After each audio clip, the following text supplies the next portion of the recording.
So as you may recall, an entire city, Flint, Michigan, was poisoned. And much of the media has forgotten about that and let many of the politicians who had their hands all over this horrific act off the hook.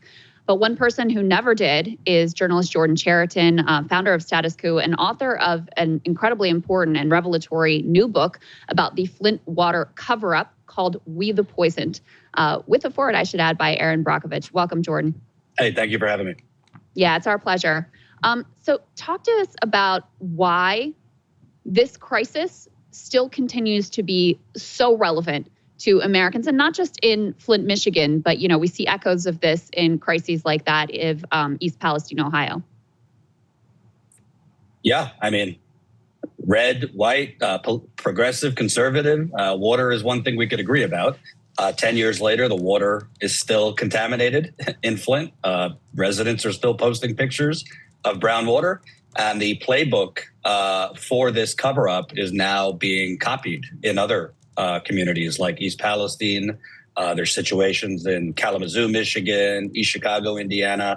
I mean, it would take too long to name other cities with water contamination where the federal government, in coordination with state officials, are basically just kind of checking some boxes, doing some testing, cherry picking data to claim everything's fine. Meanwhile, residents are receiving dirty or smelly water, getting rashes. And in the case of Flint, cancer is surging. Some cancers are up 300 to 500%. And meanwhile, nobody is being held accountable. And my book kind of reveals a massive cover up. I mean, we're talking the federal government, the state government, local government, and Wall Street all kind of together. That is still ongoing. Reminder, no one has been criminally convicted. So, Jordan, we have some passages, let's put this up there on the screen, that you pulled out for us. Maybe you can explain a little bit about what's in front of us, about Todd Flood, some of the quotes that you were able to unveil. Yeah, so Todd Flood was the special prosecutor for the investigation, kind of like a Robert Mueller on a local level. And he was interviewing Richard Baird. Think Richard Baird is kind of like Tony Soprano's consigliere. He was the right-hand man for former Governor Rick Snyder, known as his fixer. And my reporting, which is shown in the book, indicates that Richard Baird, apparently with the governor's knowledge, was going around throughout Flint and offering sick residents who happen to be getting media attention deals, payments from the state government with strings attached that you can't say anything and you can't say who's paying for it.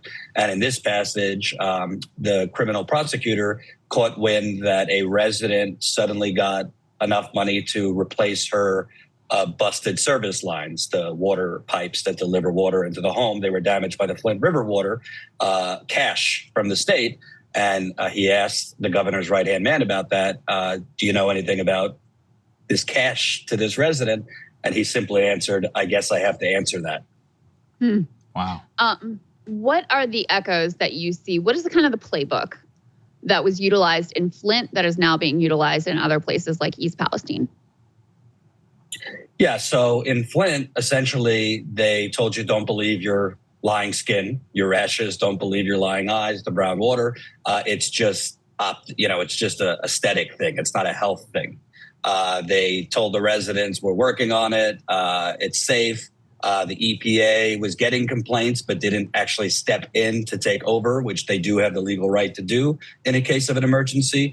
And then it was residents and activists, not politicians, screaming and literally doing their own testing. They secured independent researchers to help them test that they blew the lid off the scandal.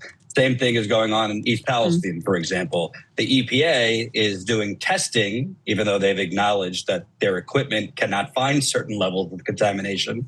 And they're saying we're not finding certain contaminants. Meanwhile, residents that I speak with have shown me also they're getting rashes. I mean, residents are having seizures and strokes in East Palestine.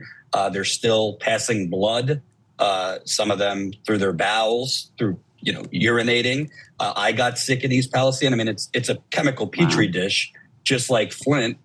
It was very apparent just through walking in houses that the water was contaminated. because it was breaking washing machines, it was breaking dishwasher machines. It was coming through the walls, but the government simply told them everything's fine, and media simply, in both cases, regurgitates what the government says. So that's kind of the playbook being used. And in the case of Flint, it was a privatization scheme that caused this.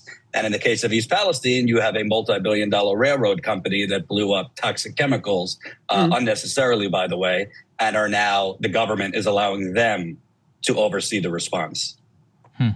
So Jordan, with all of the criminal investigation now and all the stuff that we've learned throughout your book, does it still stun you that there was no justice eventually done over the mass poisoning of the city?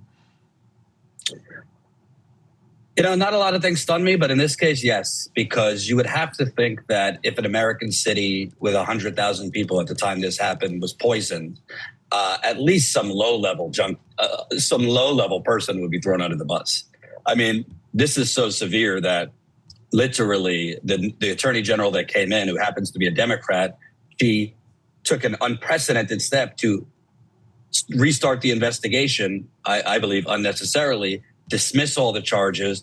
Now she is refusing to provide me documents, particular documents that would expose the financial scheme that caused this involving Wall Street banks. I believe they basically swept this all under the rug, because if it went forward in criminal court, the full scope, which is revealed in my book, particularly the Wall Street part of this, I believe it would be catastrophic for the Democratic Party and the Republican Party, because it would show there's a lot of privatization and for-profit schemes involving, complicated like bond deals and things like that communities don't know about, that are endangering their health. That's actually the backdrop of what caused the Flint water crisis. It's stunning that in nobody is above the law justice system, that 10 years later, no one has even seen a jury. And as of now, it doesn't even seem anyone will ever be convicted. I think there's also a deeper story that you're effective in telling here about who matters in the country and who doesn't. And that's another parallel between East Palestine and Flint, Michigan. These are both industrial Midwestern places that have been really sort of forgotten and left behind by political class in both parties. In one instance, you have a majority poor Black city. In another instance, you have a majority poor white area in the country. And you can only imagine that the response and the political discussion around this would be much different if it happened in McLean, Virginia, which is where all the rich people around DC live. Yep. But we don't have to imagine, because when this happened, an hour down the road from Flint is Ann Arbor, Michigan. That's where former Governor Rick Snyder lived. And they preemptively, without a problem, replaced all the lead pipes. Meanwhile, in Flint, 10 years later, they have not replaced all the lead pipes. So, yeah, that's insane. That is insane. Jordan, tell people where they can get the book and support your work. Yeah, book will be available in all major bookstores. You could order also on Amazon, Barnes & Noble. It will be available on audio in September. And definitely, the book not only details after the water switch, it details the cover-up and the fraud that caused the water crisis in the first place, which has not been reported. I also exclusively got testimony of former Governor Rick Snyder under oath that has never been released, where he seems to contradict his congressional testimony, particularly on, what he knew and when he knew about the deadly Legionnaires outbreak. So definitely I encourage people to get the book, and we need to unnormalize the poisoning of an American community, any community. So yeah, it'll be available in all bookstores as well as audio in September. And you can support my work at Status Coup on YouTube, COUP. We cover this, East Palestine, and many other important stories. Very nice.